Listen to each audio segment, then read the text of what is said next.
दोस्तों नमस्कार। मैं गुवाहाटी से सी ओम प्रकाश अग्रवाल आप सभी का हार्दिक स्वागत करता हूं, अभिनंदन करता हूं, इस्तकबाल करता हूं आज के इस जीएसटी चर्चा में। साथियों, जीएसटीआर 9 यानी जीएसटी का एनुअल रिटर्न, जिसे रजिस्टर्ड टैक्स प्रैक्टिशनर्स को सबमिट करना है तयशुदा समय में। जीएसटीआर 9 इतना प्यारा फॉर्म है कि लोगों को समझ में ही नहीं आता है।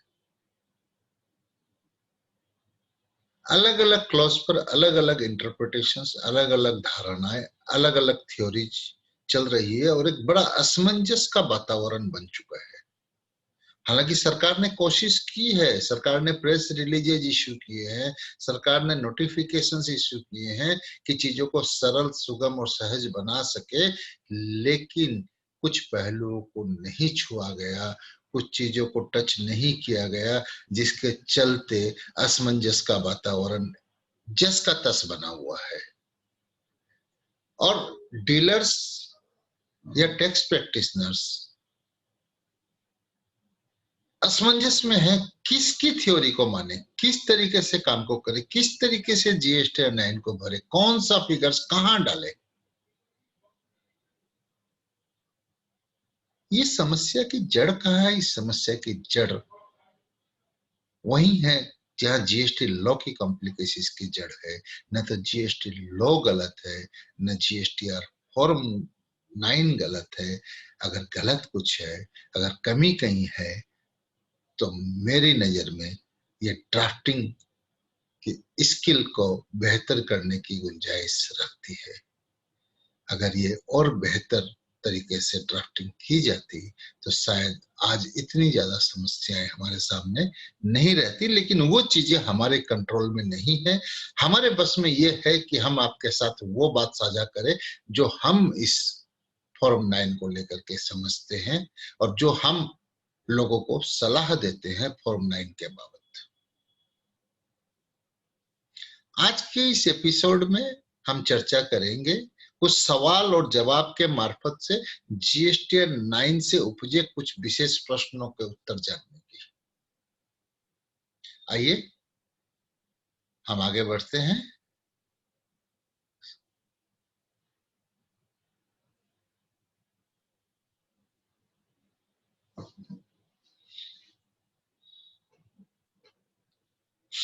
साहब, सबसे पहला सवाल, is there any exemption from filing of GST 9 for 2017, 18 and 2018-19? तकनीकी रूप से पूछा जाए तो ऐसा कोई एग्जेम्पशन नहीं है, लेकिन नोटिफिकेशन नंबर 47/2019 जो कि 9/10/2019 को इशू किया गया था सरकार द्वारा, वो कहता है, क्या कहता है कि जिन टैक्स प्रैक्टिशनर्स का pan based aggregate turnover 2 crore से ज्यादा नहीं है, कितने से ज्यादा नहीं है? 2 करोड़ से ज्यादा नहीं है, यानी जिनके टर्नओवर 2 करोड़ तक है, वे अगर समय सीमा में रिटर्न फाइल न करे, रिटर्न सबमिट न करे, जीएसटीआर 9 सबमिट न करे, तो ये मान लिया जाएगा कि उनका रिटर्न सबमिट हो गया है। तो सब ये डीमिंग एग्जेम्पशन है। और मेरी ही नहीं, काफी लोगों की राय है, यदि संभव हो इस छूट का लाभ लेने से बचे और जीएसटीआर 9 कम से कम 2018-2019 का अवश्य फाइल करें, वरना हो सकता है 2019 और 2020 की जब आप रिटर्न फाइल कर रहे होंगे तो वहां कुछ समस्याएं आएगी। इसलिए विनम्र सुझाव है कि अगर आपका टर्नओवर 2 करोड़ से नीचे भी है और असंभव है, तो कृपया 2018-19 के रिटर्न अवश्य लगाएं। What is the time limit for submission of GSTR 9? साहब, टाइम लिमिट क्या है? सही मायने में कहा जाए तो 2018-19 की जीएसटी 9 सबमिट करने की आखिरी तारीख 31 दिसंबर 2019 थी, सेक्शन 44 सब सेक्शन 1 के अनुसार। लेकिन विभिन्न कारणों से इसे एक्सटेंड किया गया और आज तक उपलब्ध सूचनाओं के अनुसार 30/9/2020 वो तारीख है जिस तारीख तक लोगों को 2019-20 के जीएसटीआर 9 को दाखिल कर देना पड़ेगा। क्या ये तारीख बढ़ेगी या नहीं बढ़ेगी, इसका उत्तर या तो सरकार देगी या समय देगा। हम तो यही आशा कर सकते हैं कि सरकार कुछ मानवीय सोच रखती होगी और इस बात को समझेगी कि वर्तमान परिस्थितियों में जब कोविड की महामारी से लोग अपने व्यापार को बचाने के लिए और अपने आप को बचाने के लिए जूझ रहे हैं, उस समय इस तरह के डेडलाइंस को बनाए रखना कहाँ तक उचित है। लेकिन इस पर निर्णय सरकार को लेना है। सरकार का निर्णय हम सब पर बाध्य होगा और जब तक नया कोई निर्णय नहीं आता है, यही मान के चलिए कि 30/9/2020 अंतिम तिथि है ये रिटर्न फाइल करने की। What is the penalty of late fee for delay filing of GST on 9? Section 47(2) साहब पेनल्टी की बात नहीं कर रहा है, लेट फी की बात कर रहा है। वो कहता है कि 100 रुपया पर डे सीजीएसटी का, 100 रुपया पर डे एसजीएसटी के लिए, यानी 200 रुपया रोज की पेनल्टी आपको लगेगी यदि आपने तयशुदा समय में जीएसटीआर 9 फाइल नहीं की। क्या इस पेनल्टी की कोई अधिकृत सीमा है? जी हाँ, बिल्कुल है।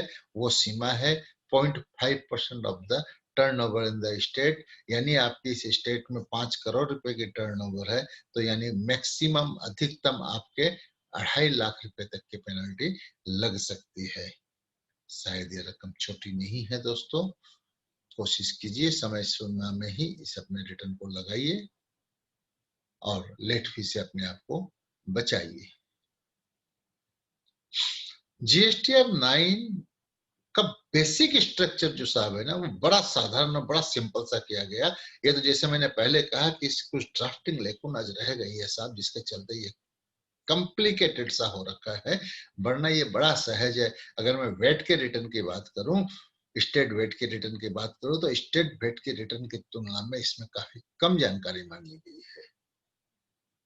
लेकिन शब्दों का प्रयोग शायद और सोच समझ के अगर होता, स्थिति ज्यादा स्पष्ट होती और इतनी समस्याएं नहीं आती।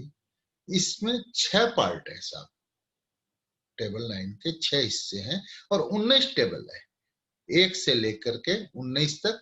और यह कहे तो 20 टेबल है, क्योंकि 3 के 2 पार्ट है, 3A और 3B। तो इन 20 टेबल में 1 2 3 4 साहब आप अपने डिक्शनरी से निकाल दीजिए, क्योंकि ये ऑटोमेटिक भर दिए जाएंगे। अब आपके पास बचे साहब 16 सेक्शन। अब 16 सेक्शन के 25% यानी 4 टेबल 15, 16, 17, 18 को सरकार ने ऑप्शनल बना दिया, वैकल्पिक बना दिया। आप चाहो तो भरो, चाहो तो न भरो। तो यानी ये 4 और 4 8 तो आपके निकल गए, यानी 40% टेबल तो आपके निकल गए। 20 में बचे कितने? 60%, यानी 20 के 60%, 12 टेबल बचे हैं। 4, 5, 10, 6, 7, 8, 9, 10, 11, 12, 13, 14 और 19। टेबल 4, 5, 10 और 11 टर्नओवर एंड आउटपुट की बात करते हैं। 4, 5, 10, 11 टर्नओवर एंड आउटपुट की बात करते हैं। 6, 7, 8, 12 और 13 ध्यान दीजिएगा, 6, 7, 8, 12, 13 इनपुट टैक्स क्रेडिट की बात करते हैं, इनवर्ट सप्लाई की बात नहीं कर रहे हैं। 9 और 14 टैक्स पेमेंट की बात करते हैं और 19 ये वैसा टेबल है जिसे हम सब ब्लैंक डालना चाहेंगे। वो टेबल है लेट फी का टेबल। आप लेट फी जब तक फाइल नहीं दोगे, आपका एनुअल रिटर्न नहीं लगेगा। साहब टेबल 4, 5, 6, 7 सॉरी टेबल 4, 5, 10, 11 मैंने कहा कि आउटपुट के साथ जुड़ा हुआ है। आज इस वीडियो के इस हिस्से में हम सिर्फ इन 4 टेबल्स की चर्चा करेंगे। इनके साथ अपने आप ही टेबल 9 और 14 भी जुड़ जाएगा। यानी आज हम 6 टेबलों पर अपनी चर्चा सीमित रखेंगे। Table 4, table 5, table 10, table 11, table 9 और टेबल 14। टेबल 4 क्या कहता है साहब? टेबल 4 बेसिकली ये समझिए आप, टेबल 4 आपसे टैक्सेबल सप्लाई की डिटेल्स मांग रहा है, टेक्सेबल 5 नॉन टैक्सेबल सप्लाई की डिटेल्स मांग रहा है। और टेबल 4 क्या कहता है? टेबल 4 कहता है कि साहब details of outward supplies, details of advances और डिटेल्स ऑफ इनवर्ड सप्लाई जिस पर आपको आरसीएम देना है और वो सारे टैक्सेबल हो, तो वो आप टेबल 4 में डालिए। यानी taxable advances, taxable outward supplies और वो इनवर्ड सप्लाई जिसमें आपको रिवर्स चार्ज मैकेनिज्म में टैक्स देना है, वो टेबल 4 में आएंगे। स्पष्ट है ना? कहीं कोई समस्या नहीं है। टेबल 5 क्या कहता है? टेबल 5 कहता है कि आपके जो भी आउटवर्ड सप्लाई जिस साल हुए हैं, जिस पर आपको टैक्स नहीं देना है, वो टेबल 5 में आ जाएंगे। अब किन पर टैक्स नहीं देना है वो आप भी जानते हैं, फिर भी हम आगे चर्चा करेंगे। जब टेबल और 4 और 5 की बात हो गई, तब हम बात करेंगे टेबल 9 और टेबल 10 की। सॉरी, टेबल 10 और टेबल 11 की। साहब टेबल 10 और टेबल 11 क्यों? टेबल 4 में आपने टैक्सेबल सप्लाई की बात कर ली साल भर की, टेबल 5 में आपने नॉन टैक्सेबल सप्लाई की बात कर ली साल भर की, तो फिर टेबल 10 और 11 आउटपुट और सप्लाई की बात क्यों कर रहा है? साहब सरकार का कहना है कि हम समझते हैं कि ऐसा हो सकता है कि 18-19 में आपने कुछ ट्रांजैक्शंस किए हो, कुछ सप्लाई की हो, जिसे आपने बुक्स में तो डाल दिया होगा, लेकिन कतिपय कारणों से आपने जीएसटीआर 3B में न डाला हो, आपने रिटर्न्स में न डाला हो, आपने इंफॉर्मेशन में न डाला हो, उस पर आपने टैक्स 18-19 में न दिया हो और बाद में 19-20 में दे दिया हो। तो ऐसे जो ट्रांजेक्शन्स है, इस पर हम आप पर दोबारा टैक्स नहीं लगाएंगे। आपने 19-20 में दे दिए हैं अप्रैल से सितंबर तक, तो आप इसे टेबल 10 और 11 में डाल दीजिए। 10 में उन चीजों को डालिए जहां पर आपने अतिरिक्त टैक्स दिया है, जहां पर कोई टैक्स आपका नहीं दिया गया था जिसे आपने दे दिया है, और 11 में वो डालिए जहां पर आपको कुछ टैक्स वापस लेना है सरकार से। क्लियर? अब टेबल 9 क्या कहता है? सब टेबल 9 कहता है, इसका एक हिस्सा क्या है, ऑटोमेटिक जनरेट होकर आता है कि आपने साल भर में जो भी जीएसटी पेड किया है, पेड मतलब कैश पेड ही नहीं, इनपुट टैक्स क्रेडिट एडजस्टमेंट के साथ आपने जो भी टैक्स पे किया है, वो डिटेल्स टेबल 9 में आ जाता है और आपसे यह मांग करता है कि आप बताइए टैक्स पेएबल कितना है। तो साहब ये टैक्स पेएबल जो होना है, इस पर अलग अलग ओपिनियंस आ रहे हैं, लेकिन मैं आज जिस थ्योरी को लेकर चलूंगा उसमें मैं ये कहना चाहूंगा, टेबल 9 में आप चाहें तो टेबल 4 में जो आप टर्नओवर दिखलाएंगे, टेबल 4 में जो आउटपुट लायबिलिटी दिखलाएंगे, वो टेबल 9 के टैक्स पेएबल में आप ला सकते हैं। साहब फिर टेबल 14 क्या बोला है? टेबल 14 कहता है कि आपने 10 और 11 में एडिशनल टैक्स लायबिलिटी डिक्लेयर तो बता तो दी कि हमने अगले साल कहा है, अगले साल किया है, अगले साल दिखलाया है, लेकिन आपने जो दिखलाया है, आपने जो किया है, उसमें कितनी टैक्स लायबिलिटी बनती है और आपने एक्चुअल में उसमें से कितना टैक्स पे किया है, ये बताइए। तो ये टेबल 14 10 और 11 के साथ जुड़ गया, टेबल 4 और 5 के साथ टेबल 9 जुड़ गया और टेबल 10, 11, 14 टेबल 4, 5 और 9 का ही एक हिस्सा बन गया। यानी जब हम टर्नओवर की बात करेंगे, टेबल 4, टेबल 5, टेबल 10 और टेबल 11 को मिला के जो टर्नओवर होगा, वो हमारे पूरे साल का टर्नओवर होगा। जिसके कुछ हिस्से पर जो 10 और 11 में है उस पर हमने अगले साल टैक्स दिया होगा, जो टेबल 4 और 5 के हिस्से में है उसमें हमने इस साल टैक्स दिया होगा। स्पष्ट है?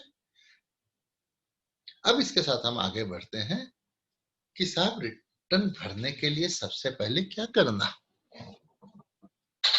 3 तरह के डीलर से पाला पड़ता है साहब। एक है मिस्टर परफेक्ट, उनका जीएसटीआर 1 का फिगर, उनका जीएसटीआर 3B का फिगर और उनका बुक्स ऑफ अकाउंट्स का फिगर साहब आपस में पूरी तरीके से मैच करता है, पूरी तरीके से मैच करता है। वो है मिस्टर परफेक्ट, हमेशा खुश, हमेशा मस्त। और जीएसटीआर 9 में भी उनके लिए कुछ नहीं है, उनको बड़ी आसानी से खड़े खड़े वो इसको फॉर्म को फिलअप करके चले जाएंगे साहब।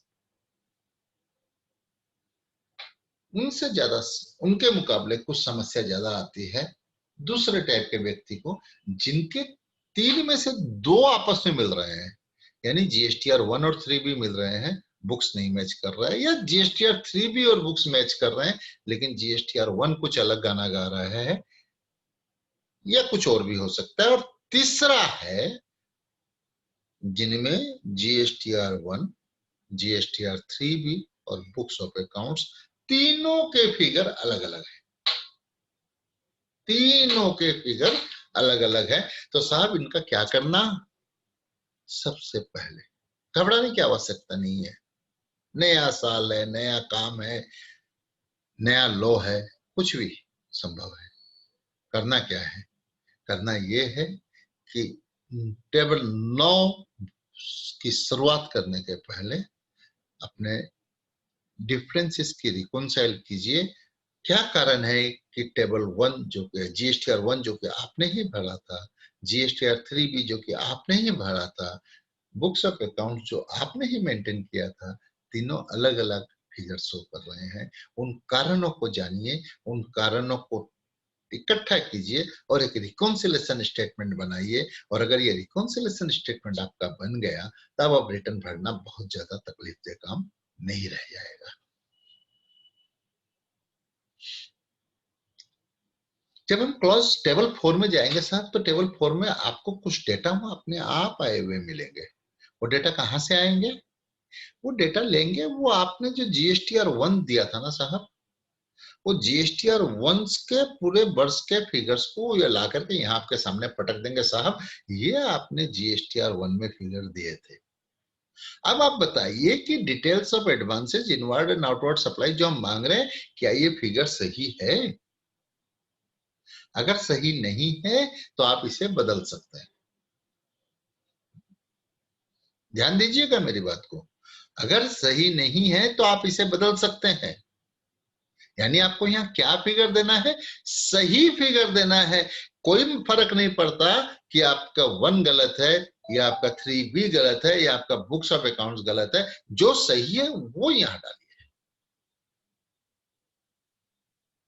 सही हो गई बात। आप कौन से साल के डालेंगे, जाहिर है कि हम 18-19 का कर रहे हैं और यहाँ 18-19 की डिटेल्स मांग रहे हैं, तो सिर्फ और सिर्फ और सिर्फ 18-19 का फिगर ही इसमें आएगा। 17-18 के फिगर जो इसमें अभी कंप्यूटर सिस्टम में जो डाले हुए हैं वो आप निकाल कर बाहर कर देंगे। हालांकि कुछ अलग ओपिनियंस भी है, लेकिन उन ओपिनियन को मैं सम्मान करता हूं, लेकिन अगर मैं सारे ओपिनियंस को एक साथ लूंगा तो शायद कहीं गड़बड़ हो जाएगा। इसलिए मेरा यह सुझाव है कि आप टेबल 4 में सिर्फ और सिर्फ और सिर्फ 18-19 के फिगर्स डालेंगे, ठीक है ना। अब 18-19 के वो फिगर्स, वो सेल्स, वो सप्लाईज जो आपने 19-20 में रिटर्न्स में रिफ्लेक्ट किए हैं, उनको यहां मत डालिएगा। किंतु यानी टेबल 10, टेबल 11 और टेबल 4 मिलाकर जो फिगर आएगा ना साहब, वो आपके साल का टैक्सेबल टर्नओवर होगा। Clear? Including reverse charge basis tax. Okay. अब टेबल 4 में ए से लेकर के एन तक कितने टेबल हो गए सब टेबल? 8 3 11 3 14। पहला में क्या कहता है साहब आपको, अनरजिस्टर्ड पर्संस को आपने जो भी सप्लाई किया है उसे क्रेडिट नोट और डेबिट नोट से एडजस्ट करते हुए नेट फिगर यहां डाल दीजिए। बी में कह रहा है कि साहब आपने रजिस्टर्ड पर्संस को जो सप्लाई किया वो यहां डाल दीजिए। सी में कह रहा है कि आपने अगर कोई एक्सपोर्ट किया है और उस पर टैक्स दिया है तो वो यहां डाल दीजिए। डी में कह रहा है कि अगर आपने एसीजेड को कोई सेल किया है, सप्लाई किया और उस पर भी टैक्स दिया है तो वहां डाल दीजिए, और आपने कोई डीम्ड एक्सपोर्ट किया है तो उसको भी इसमें डाल दीजिए। अब ये जो चार फिगर है ये डीएन और सीएन के नेट आएंगे या ग्रॉस आएंगे? तो बेसिक रिक्वायरमेंट तो यह है कि साहब ग्रोस दीजिए और इनका डीएन सीएन और एडजस्टमेंट का फिगर आप आईजेकेएल में डालिए। लेकिन सरकार ने कहा है कि साहब 17, 18, 18, 19 के लिए हम आपको छूट दे रहे हैं। आपको अगर दिक्कत हो रही है तो आप बी सी डी ई में ही नेट फिगर डाल दीजिए। यानी आप चाहें तो आपके 14 में से 4 फिगर और पांचवा उसका टोटल, यानी 5 तो निकल गए, सिर्फ 9 टेबल भरने रह गए।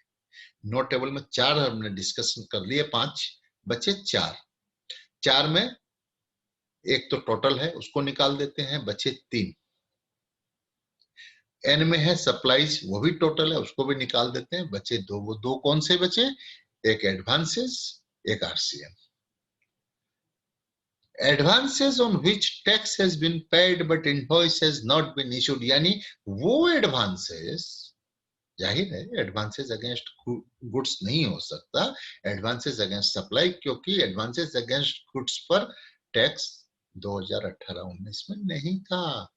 तो 2018-19 में किन एडवांसेस पर टैक्स था? जो अगेंस्ट सप्लाई ऑफ सर्विसेज थे। तो उन एडवांसेस को यहाँ दिखाइए, बशर्ते कि उन एडवांसेस को आपने उस साल के बिल तक बिल में एडजस्ट ना कर दिया हो। यानी वो एडवांसेस जो 31 मार्च 2019 को आपके बुक्स ऑफ अकाउंट्स में पेंडिंग आ रहे हो, उनकी लिस्ट यहाँ दे दीजिए, उनका फिगर आप यहाँ डाल दीजिए।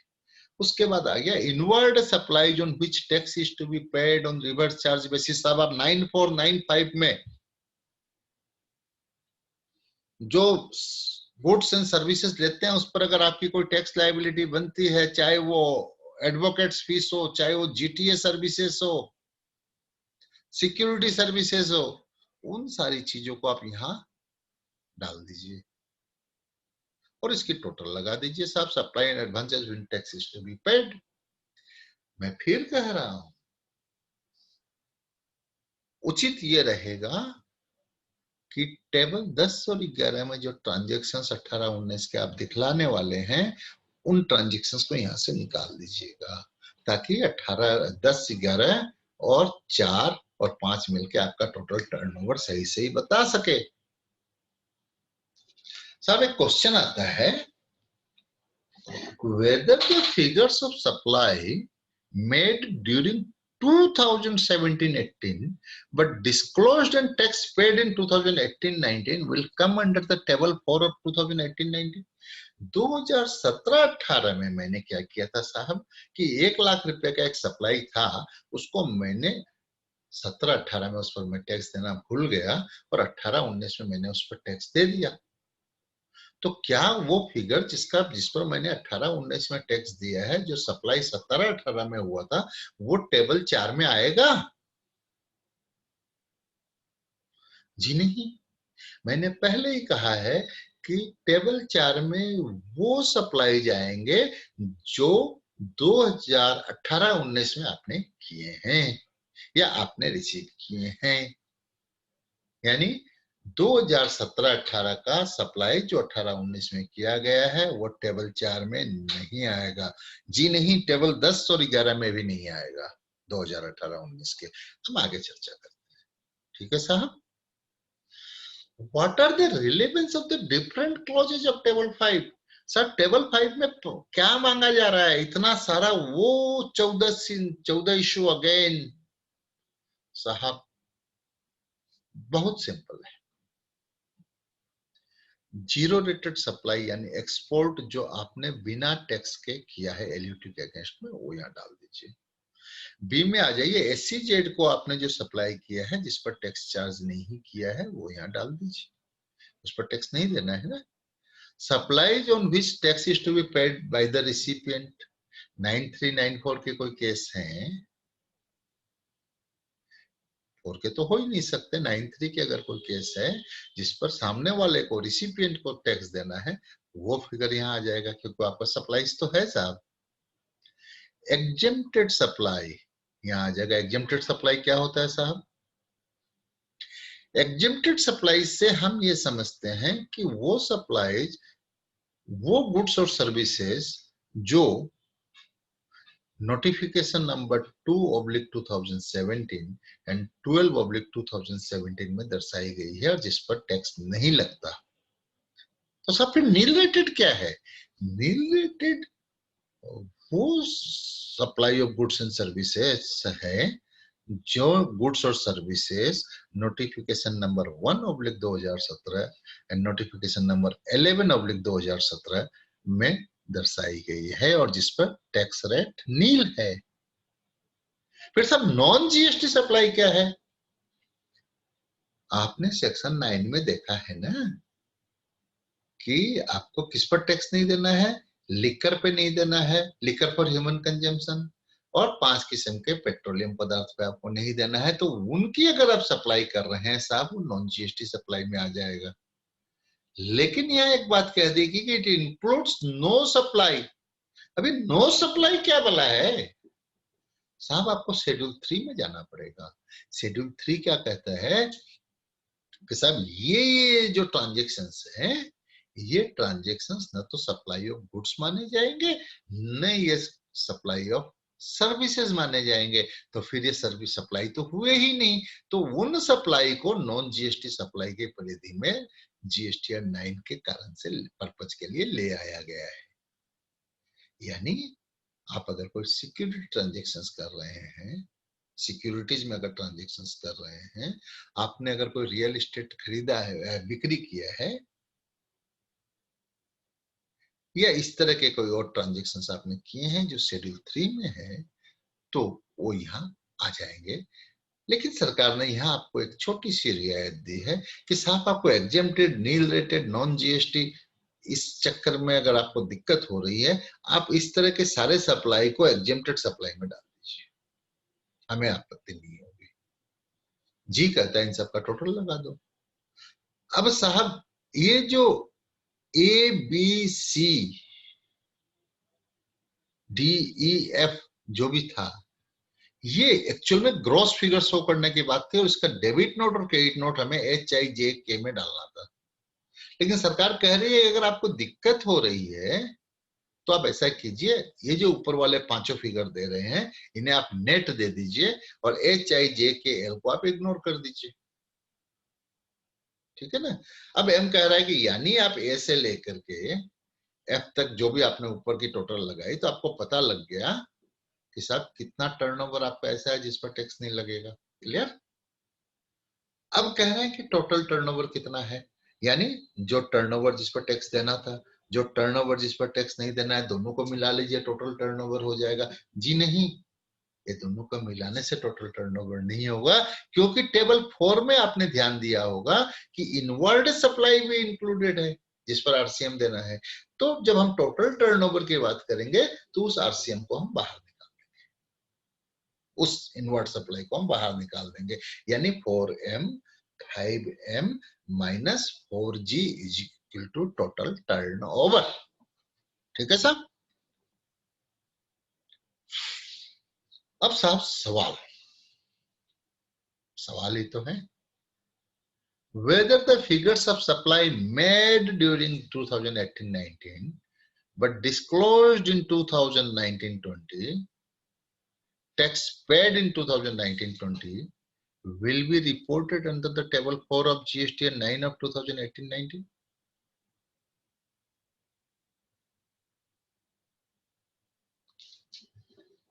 साहब 18-19 में आपने कुछ सप्लाई किया, लेकिन आपने 19-20 के रिटर्न में उसको शो किया है। ठीक है ना? तो क्या वो टेबल 4 में आएगा? मैंने बार बार पहले कहा है कि नहीं आएगा साहब। ये कहाँ जाएगा? ये टेबल 10 में जाएगा। ठीक है?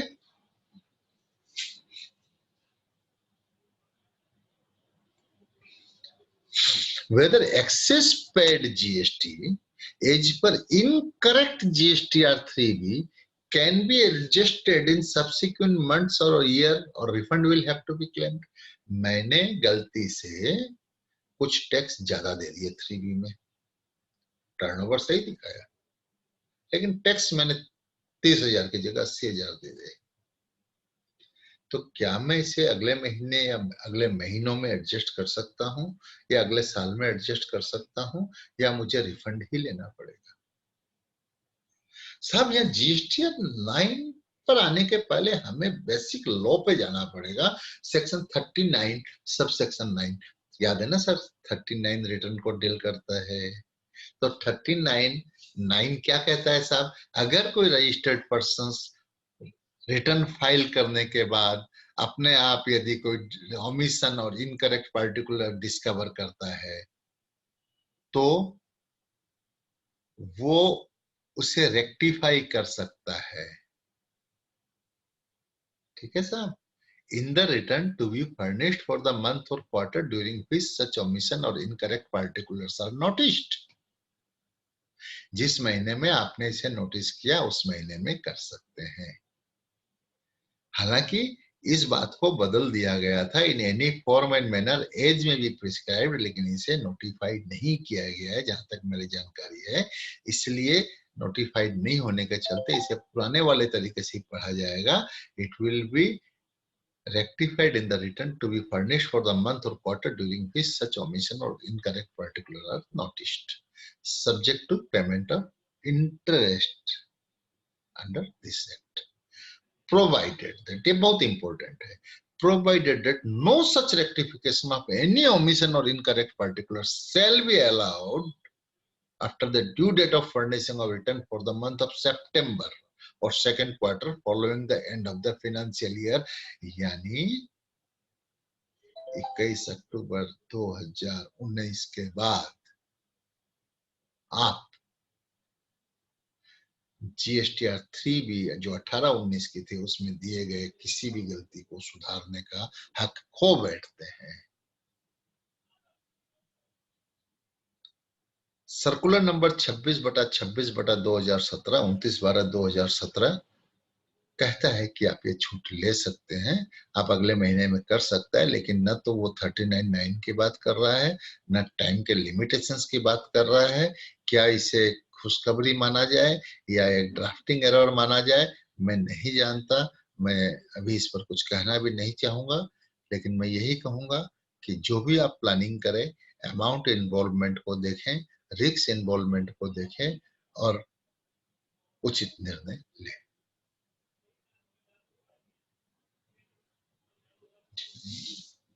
इसके पोजिशन में हम आते हैं। एन एसएससी है सप्लाइड गुड्स, किसी ने 10 लाख रुपए का सप्लाई किया। कब किया? 2018-19 में। और कितना टैक्स लगाया? 18% का 1,80,000 रुपया टैक्स लगा दिया। क्लियर? बिल्कुल कर सकता था। However, in GSTR 1 and 3B उसने क्या किया? टाइपोग्राफिकल एरर 1,18,000 दिखला दिया साहब। अब इस गलती को बाद में पकड़ा गया 2018-19 की जब ऑडिट हो रही थी सितंबर महीने में, तो ऑडिटर्स ने कहा साहब ये आपकी गलती रह गई तो कोई बात नहीं, रेक्टिफाई कर दिया। कब रेक्टिफाई किया? सितंबर के रिटर्न में रेक्टिफाई किया और सितंबर के रिटर्न ड्यू डेट के अंदर अंदर लगा दिया और उस पर इंटरेस्ट भी दे दिया। ठीक है ना? तो ये अलाउड है जी साहब, बिल्कुल है। 39(9) आपको अलाउ कर रही है। फिर इसे जीएसटीआर 9 में रिपोर्ट करना है। अगर करना है तो कैसे करना है साहब? मैंने पहले भी कहा था, टेबल 4 में तो 1 लाख ही आएगा, 18,000 ही आएगा, लेकिन टेबल 10 में बाकी के 9 लाख और 1,62,000 आ जाएंगे। ठीक है ना? और टेबल 9 में आप टैक्स पेएबल में कितना दिखाएंगे? इसके बाबत 18,000 रुपया। टैक्स पेड कितना आएगा? 18,000 रुपया। टेबल 10 में टैक्स पेमेंट कितना दिखाया जाएगा? 1,62,000 रुपया। टेबल 14 में टैक्स पेड एंड पेएबल कितना दिखाया जाएगा? 1,62,000 रुपया। यानी मैचिंग हो गया। साहब अगले सवाल की तरफ। An SSC has supplied goods for ₹10 lakh. वही सेम सवाल। 10 लाख का सामान 1,80,000 टैक्स, 11,80,000 रुपया अगले से ले लिए। जीएसटीआर 1 और 3B में हमने वही 1,18,000 ही दिखा दिए, और सितंबर में हमने रेक्टिफाई भी कर लिया। लेकिन सितंबर का जो रिटर्न है ना साहब, हमने नवंबर 2019 में लगाया। क्या हमें छूट मिलेगी या मुझे क्या करना चाहिए?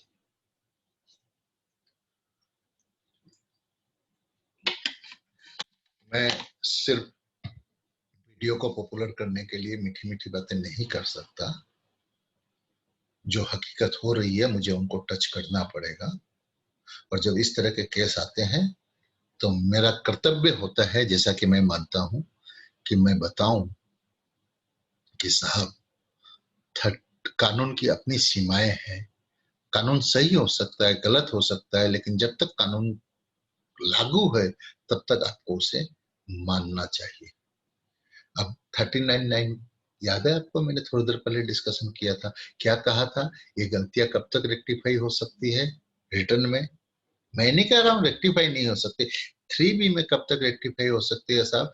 ये 21 अक्टूबर तक। अगर आपने सितंबर का रिटर्न लगा दिया होता तो हो जाता, लेकिन आपने रिटर्न लगाया नवंबर में, यानी 39(9) के दायरे से आप बाहर आ गए। कौन सा प्रोविजन है लॉ में जो आपको इस बात की इजाजत देता है कि आप 2018-19 के किसी गलती को 2019-20 के जीएसटीआर 3B में एडजस्ट करें? मेरा मानना है ऐसा कहीं इजाजत नहीं है। In this case rectification of GSTR 1 जो है वो हालांकि टाइम लिमिट में, क्योंकि वहां लिमिटेशंस 37 में जो लिमिटेशंस है वो सितंबर महीने के रिटर्न की बात करता है। सितंबर महीने के रिटर्न कब लग रहा है उस पर वो साइलेंट है। तो 37(3) की अगर बात करते हैं तो वहां तक जीएसटीआर 1 का सही होना गलत नहीं था, लेकिन जीएसटीआर 3 से क्यों हुआ? आप चाहते तो डीआरसी 3 से भी पेमेंट कर सकते थे, लेकिन आपने जीएसटीआर 3B से किया है, जो कि एक, अगर ऑफिसर ये केस समझ सामने आता है तो ये लिटिगेटिंग मैटर तो बनेगा। अब ये चॉइस आपका है कि क्या आप इसे 10/11 में दिखला करके, हाँ, ये मानते हुए कि सितंबर के पहले ही रिटर्न लग गया था, आप सो करके चला जाना चाहेंगे, या फिर या फिर आप 2019 18-19 के जब रिटर्न लगा रहे हैं, ये जो डिफरेंशियल टैक्स है आप पेमेंट इंटरेस्ट के साथ कर देंगे, और अगले महीना के 2020 के सितंबर महीना में आप इसको 2019-20 में जो आपने एडजस्टमेंट ज्यादा दे दिया उसे अभी के रिटर्न में सितंबर 2019-20 के रिटर्न में एडजस्ट कर लीजिए। इंटरेस्ट का लॉस तो होगा साहब, लेकिन शायद मानसिक शांति ज्यादा मिलेगी। दूसरे भी ओपिनियंस हो सकते हैं साहब। अपने अपने चार्टर्ड अकाउंटेंट्स, अपने एडवोकेट्स, अपने टैक्स कंसल्टेंट से सलाह जरूर करें, और जब उनसे सलाह करें तो आप चाहें तो मेरी इस बात को भी उल्लेख कर लीजिएगा, साहब की 39(9) का जो वायलेशन हो रहा है इसके चलते हमारी कोई समस्या आ सकती है क्या? इसके साथ हम आगे बढ़ते हैं। अगला सवाल है, एनएसएससी है supplied goods for ₹10 lakh, tax 1,80,000, 18-19 again reported properly in GSTR 1। GSTR 1 में कोई गलती नहीं थी, सही दिखा दिया। लेकिन लेकिन लेकिन लेकिन लेकिन जीएसटीआर 3 में हमने क्या किया साहब? टाइपोग्राफिकल एरर अगेन, और 1,18,000 हमने दिखा दिया। साहब ये गलती हमने बाद में पकड़ी, और हमने इस गलती को कब सुधारा? सितंबर 2019 में, और उसे ड्यू डेट में रिटर्न भी लगा दिया। अब उसका बताइए, काम तो सही हो गया। जीएसटी 9 में उसको रिपोर्टिंग कैसे करें? अब तक तो आप समझ ही गए होंगे कि टेबल 4 में कितना जाएगा? 1,00,000 और 18,000, और टेबल 10 में कितना जाएगा? 9,00,000 और 1,62,000। दोनों को मिलाइए साहब 10,00,000 और 1,80,000। टैक्सेबल टर्नओवर 1,00,000 आएगा टेबल 9 में। टैक्स पेड टेबल 9 में कितना आएगा? 18,000। टेबल 10 में टैक्स पेएबल 1,62,000 आएगा। टेबल 14 में टैक्स पेड 1,62,000 आएगा। मैच हो रहा है। अलग ओपिनियंस हैं। निर्णय आप अपने हिसाब से लीजिए। An SSC has supplied goods for rupees 10 lakh and charged GST 1,80,000 during 18-19 again. Reported properly in GSTR 3B में तो मैंने सही लगा दिया साहब, GSTR 1 में मैंने गलती कर दी, वहां 1 लाख और 18,000 डाल दिया, यानी GSTR 1 में मेरी गलती रह गई। मैं क्या करूं?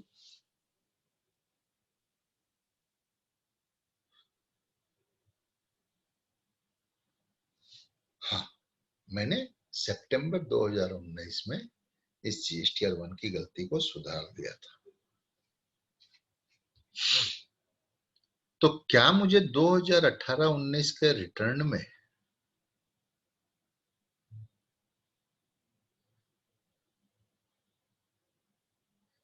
क्या मुझे 2018-19 के रिटर्न में इसे दिखलाना पड़ेगा? यदि हाँ, तो कहां?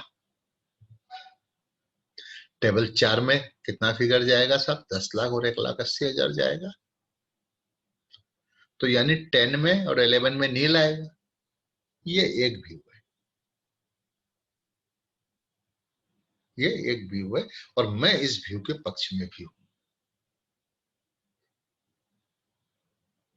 कि GSTR 1 की जो गलती है उसको अगर टैक्स सही पे किया हुआ है तो सिर्फ टर्नओवर की अगर कोई गलती है तो उसे ठीक करने का कोई ऑप्शन GSTR 9 नहीं दे रहा है। लेकिन एक दूसरा व्यू भी है और उसे भी आप नकार नहीं सकते, जो ये कहता है कि नहीं साहब, आप ऐसा करो, आप क्या करोगे? आप ट्रान सॉरी टेबल 4 में आप टैक्स कितना दिखाओगे? 1,80,000 दिखाओ, लेकिन टर्नओवर 1 लाख दिखाओ, और GSTR 10 में टर्नओवर 1,62,000 दिखाओ और टैक्स 0 दिखाओ। तय आपको करना है कि इन दोनों में से कौन सा ऑप्शन आप चुनना चाहेंगे, या आप कोई तीसरा ऑप्शन भी ले सकते हैं। अंत में मैं एक बात कहूंगा कि इन सारे ऑप्शंस को सही अंजाम तक कैसे पहुंचाया जाए, इस पर हम लोग अंत में बात करेंगे। कृपया जुड़े रहिएगा। An SSC has made a provision for credit note for rupees 1 lakh इन 2018-19 में साहब मैंने एक क्रेडिट नोट का प्रोविजन कर लिया, ₹1,00,000 क्रेडिट नोट देना, लेकिन क्रेडिट नोट मैंने इशू नहीं किया। क्रेडिट नोट में इशू कब करता हूं? अप्रैल 2019 में करता हूं। क्या मुझे GSTR 9 में 18-19 की GSTR 9 में इसकी रिपोर्टिंग करनी है? जी हाँ, बिल्कुल करनी है। और मैं आपको सहूलियत के लिए बता देता हूं, प्रेस रिलीज जो कि 3/7/2019 को CBIC द्वारा रिलीज की गई थी, उसने चीजों को स्पष्ट किया है और कहा है कि इफ द क्रेडिट और debit note for any supply was issued and declared in returns of 2018-19 and the provisions for the same has been made in the books of accounts for 2017-18, the same shall be declared in part 5 यानी 10-11 of the annual return. Thus the amount may be shown in table 11. An SSC has made a supply in 2018-19. No provision of credit note made. It raised the credit note in April 2019. How to report in GSTR 9 for 2018-19?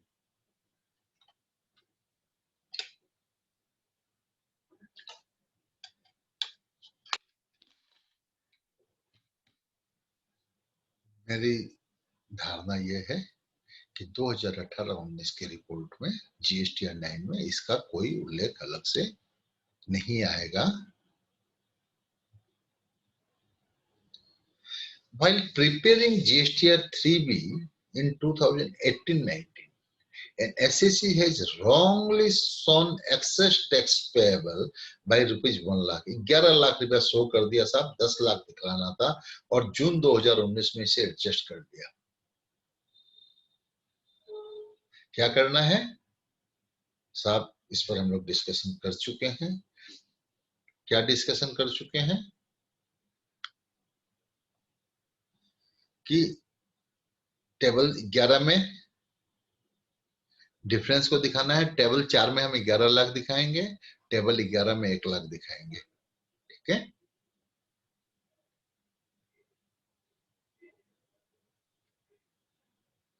While preparing GSTR 3B in 2018-19, an SSC has wrongly underreported tax payable by rupees 2 lakh, shown 10 lakhs instead of rupees 2, यानी पहले वाले के ठीक उल्टा। तो क्या होगा सब 10 लाख टेबल 4 में, और टेबल 11 की जगह टेबल 10 में 2 लाख आ जाएंगे। Clear? While preparing GSTR 3B in 2018-2019, an SSC has wrongly underreported tax payable by rupees 2 lakhs, 10 lakh दिखा दिया 12 लाख की जगह, लेकिन एडजस्ट नहीं किया। अब क्या करना?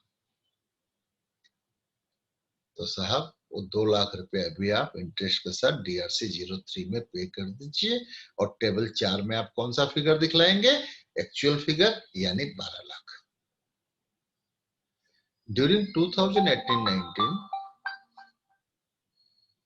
an SSC failed to pay RCM GST 1 lakh rupees, paid the same in August 2019 and claimed ITC in the said month.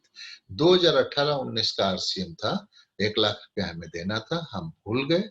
हमने 2019 के अगस्त महीने में उस गलती को देखा और हमने 2019 के अगस्त में उसका पेमेंट किया और उस पर हमने इनपुट लिया। तो साहब GSTR 9 में इस तरह के केस के लिए अलग से मैकेनिज्म नहीं है, लेकिन प्रेस रिलीज में सरकार ने कहा है कि इन एब्सेंस वन में follow the suggestion of the press release which says that no reporting may be done in GSTR 9 of 2018-19 for these cases, as because the press release says that the year in which the amount is paid should be disclosed in GSTR 9. यानी आपने अगर 2019-20 में tax दिया है तो 2019-20 में ही input claim करेंगे और 2019-20 में ही इसकी रिपोर्टिंग करेंगे। 2018-19 में एक एसएससी ने आरसीएम 1 लाख रुपए देना था, उसने नहीं दिया, लेकिन उसने उसको सुधारा कब? दिसंबर 2019 के बाद, यानी सितंबर की समय सीमा पार हो जाने के बाद। सेक्शन 16 सब सेक्शन 4 याद है ना आपको, जो कहता है कि इनपुट कब तक ले सकते हैं? इनपुट तब तक ले सकते हैं कि आपका सितंबर का रिटर्न का ड्यू डेट पार नहीं हुआ हो। तो ड्यू डेट तो पार हो गया दिसंबर 19 को, और उन्होंने उस समय इस काम को कर लिया। अब इसे रिपोर्ट कैसे किया जाए? अगर हम प्रेस रिलीज की भाषा में जाएं, देन इट इज ओके, आप 2019-20 में दिखला दीजिएगा और इनपुट आपने ले लिया है 2019-20 में। लेकिन क्या 16(4) इस पर बाधा देगा? अगर इसको ऑफिसर जब चेक करेगा तो क्या वो इस पर आप पर पेनल्टी नहीं लगाएगा?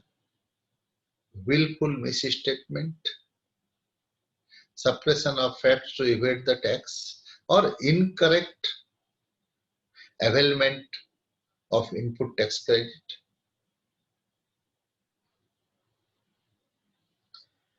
हाँ, ये इस बात पर भी निर्भर करेगा कि आरसीएम अपने जिस सप्लाई के लिए दे रहे हैं वो सप्लाई अनरजिस्टर्ड बंदे से ले रहे हैं या रजिस्टर्ड बंदे से ले रहे हैं। अगर रजिस्टर्ड बंदे से ले रहे हैं तो केस आपका काफी कमजोर हो जाएगा, और अगर आप अनरजिस्टर्ड बंदे से ले रहे हैं, चूंकि इनवॉइस आप 2019 18-19 का इनवॉइस 19-20 में इशू कर रहे हैं, और एक ये आर्गुमेंट है कि 16(4) में जो इनवॉइस की बात की गई है वो इनवॉइस अगर 19-20 में हो रहा है तो यानी इसकी समय सीमा 2021 की सितंबर होगी, सॉरी 2020 की सितंबर होगी, यानी आप इसे ले सकते हैं। लेकिन ये एक लिटिगेशनल इश्यू है। अब आप इस पर जो उचित निर्णय लगे आपके रिस्क बेनिफिट एनालिसिस को देखते हुए आप कर सकते हैं। पहली बात, टाइम लिमिट सितंबर है। अगर सितंबर के बाद लिया तो आपको ये देखना है कि क्या 16(4) में आपको कोई छूट मिल रही है। अपरेंटली कहीं कोई छूट नहीं है। फाइन आर्गुमेंट में एक छूट है कि अगर आपने अनरजिस्टर्ड से डिलीवरी लिया है तो इनवॉइस की डेट के चलते आपको एक सुविधा मिल सकती है, लेकिन वो भी लिटिगेशनल इश्यू है। आप अपने समझ और विवेक का इस्तेमाल कीजिए, अपने कंसल्टेंट की सुनिए और अकॉर्डिंगली डिसाइड कीजिए। बुक टर्नओवर साहब 1000 रुपए है, और जीएसटीआर 1 में आपने 800 दिखाया, जीएसटीआर 3B में 800 दिखाया। स्पिल ओवर इफेक्ट की बात कर रहा हूँ। जितनी चर्चा स्पिल ओवर इफेक्ट की हो रही है जीएसटीआर 9 में, उतनी किसी चीज की नहीं हुई। लेकिन जब आप इस एक एग्जाम्पल से आप समझ जाएंगे कि साहब इसमें कोई मुद्दा है ही नहीं स्पिल ओवर में। बड़ा शोर सुनते थे पहलू ये दिल में, काटा तो कतरा ये खून निकला। इसमें भी कुछ ऐसा ही है। बुक टर्नओवर 1000 रुपया है। 17-18 में हमने 200 रुपया कम दिखा दिया और हमने उसका T10 में दिखला दिया 17-18 में। अब 18-19 में उसका क्या इम्पैक्ट आएगा? साहब मैंने पहले कहा है कि T4 में आ नहीं सकता, टेबल 4 में आ नहीं सकता, टेबल 10 में गुंजाइश नहीं है। कुछ लोग कहते हैं टेबल 10 में आएगा, लेकिन मेरा मानना है कि बिल्कुल नहीं आएगा। और 17-18 का ये जो ट्रांजेक्शन है, ये 18-19 के जीएसटीआर 4 को बिल्कुल इम्पैक्ट नहीं करेगा। अभी थैंक यू कहने के पहले सब 2-3 मिनट में आपसे लूंगा।